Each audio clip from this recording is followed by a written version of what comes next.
One day, Edward was talking to Trevor when Douglas steamed by. He was pulling a train of heavy coal trucks. "Come on, Edward. Stop gossiping in the sun when there's work to be done." Later, Edward spoke to Douglas. "Trevor and I are old friends, and you and he have a lot in common too." "Och, aye," quizzed Douglas. "And what'd that be?" "Scrap," said Edward quietly. Douglas gasped. "Don't mention that word. It makes my wheels wobble." "It does the same to Trevor," replied Edward. "He was being sent to the scrapyard, but the vicar and I saved him, and now he's really useful again. Even so, the Fat Controller certainly does need another steam engine here." "Aye, and quickly," sighed Douglas. That night, Douglas was still working. He had taken the midnight goods train to a station at a faraway part of the island where only the diesels work.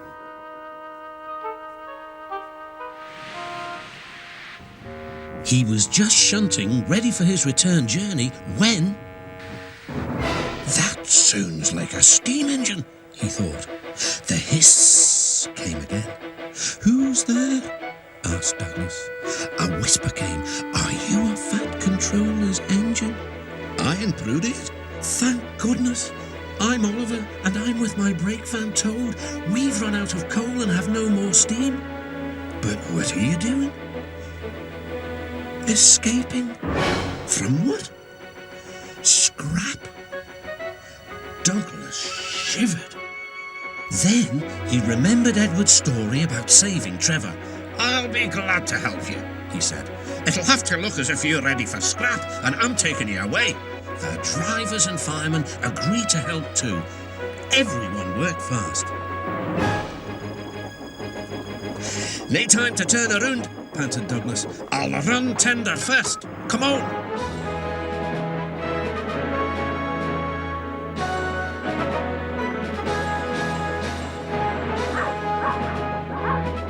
But before they could clear the station, they were stopped.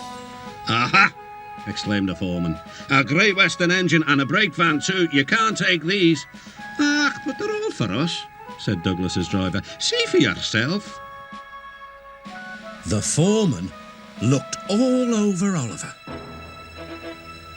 "Seems in order." "Right, away, guard."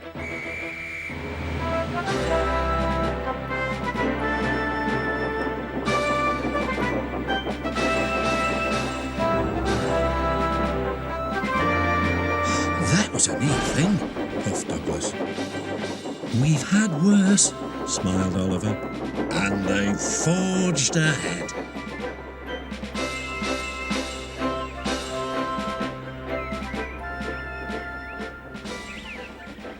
It was daylight when their journey ended.